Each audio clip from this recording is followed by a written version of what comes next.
Hey there. I thought we'd do a home experiment by creating pH paper and then using that pH paper to identify things as acids and bases.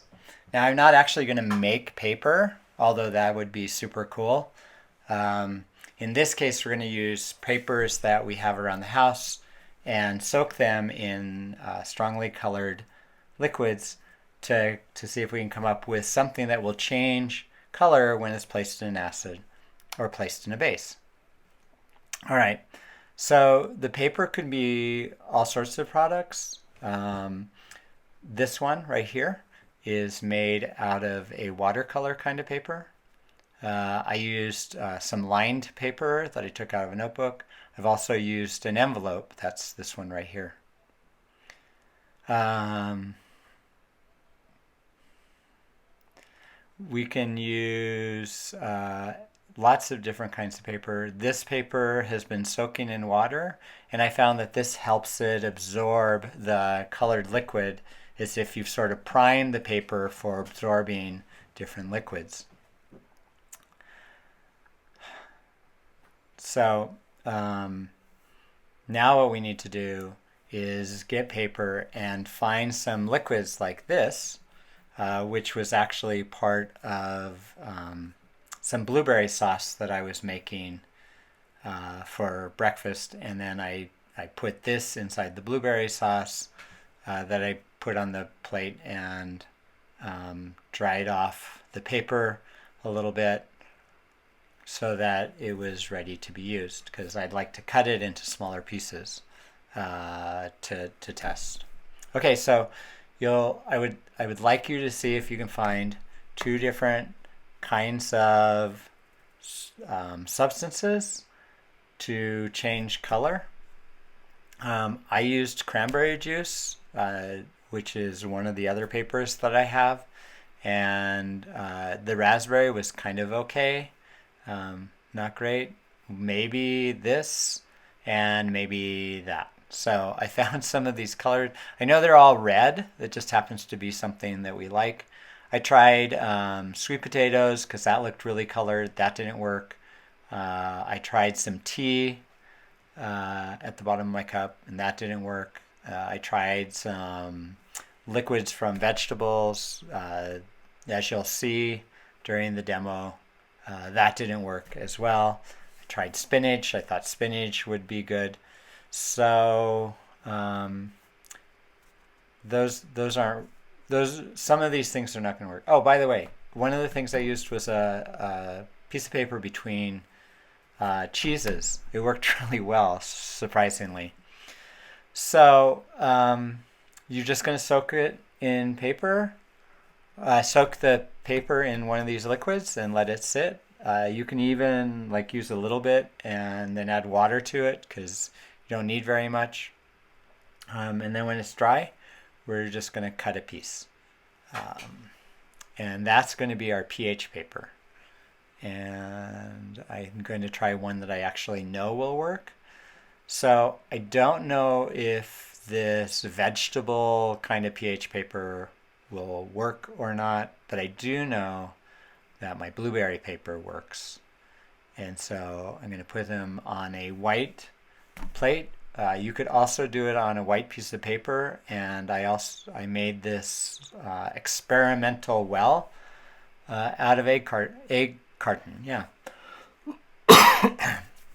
we're going to use vinegar as our acid, and that's going to tell us whether the paper changes color with acid.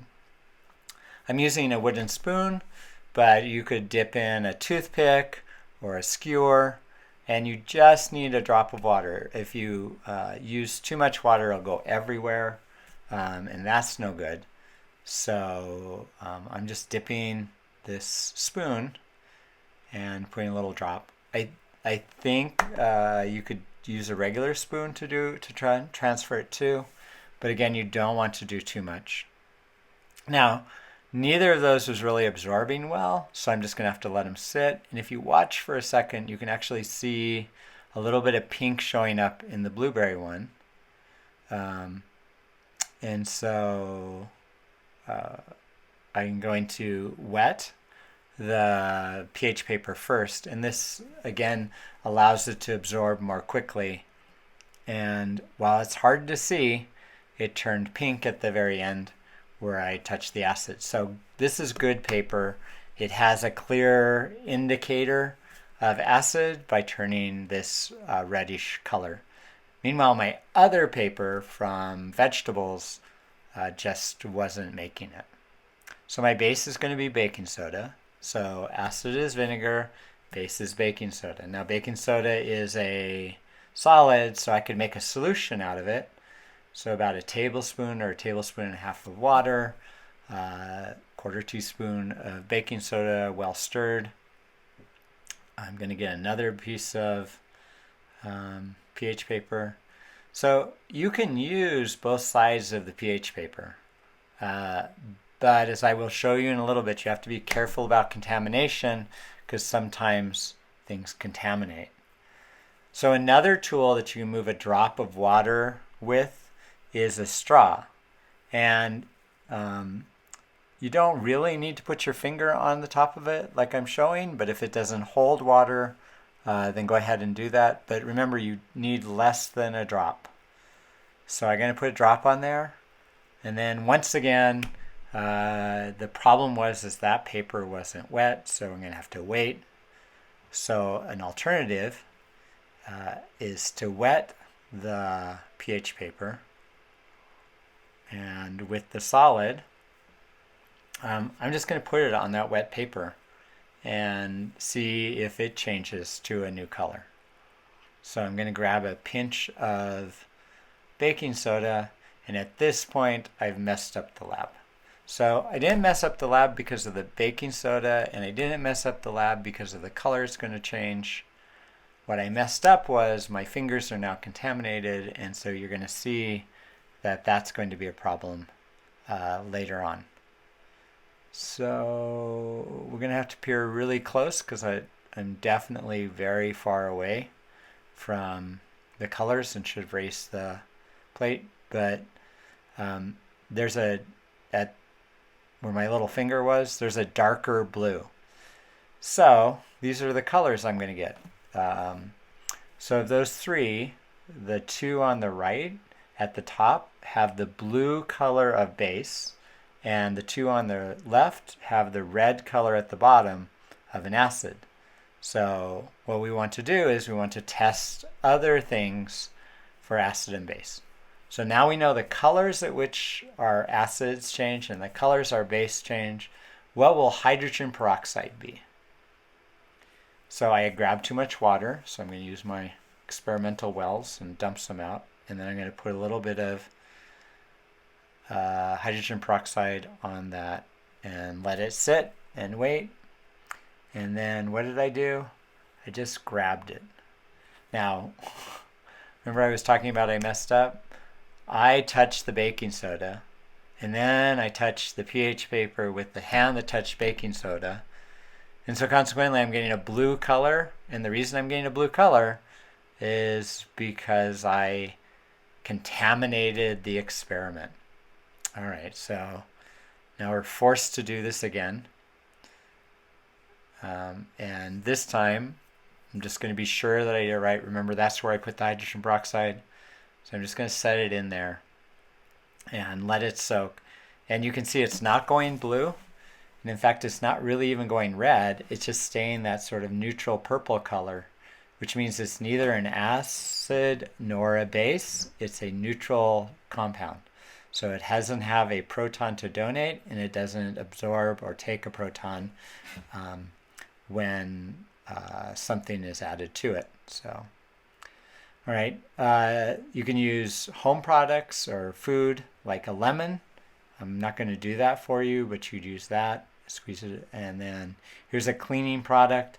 I'm just going to take and use the wand that's inside the cleaning product, and boom, right away that blue color that represents base is there, because I know that's a really, really strong base.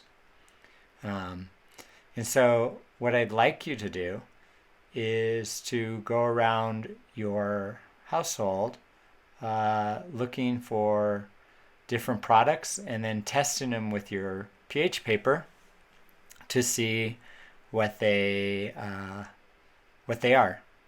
Just be careful not to contaminate the paper. Don't fill your container up with too much water or everything will get changed. Create 2 pieces of pH paper, and just so you know, the dark blue one was made from lined paper, and this other one was made with strawberries. Just a little bit of strawberry juice sitting at the bottom of the bowl. I was cleaned out, and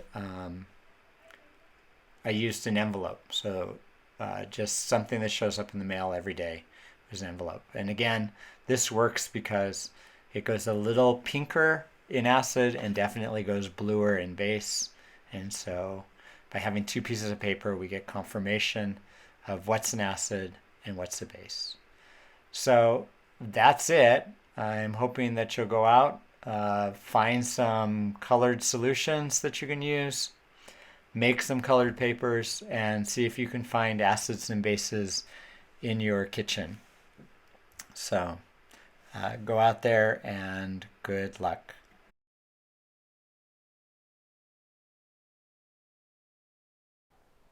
Some bonus material. That pH strip I put in the hydrogen peroxide, well, after a while it was bleaching. So some of the substances you use will actually take the color away completely, and they're not acids nor are they bases. And here I have a chili that has a heavy tomato base to it, and it was really acidic, and you can see that the baking soda will bubble inside an acid, which is a whole different test you could do. Well, thanks for hanging out with me. Bye.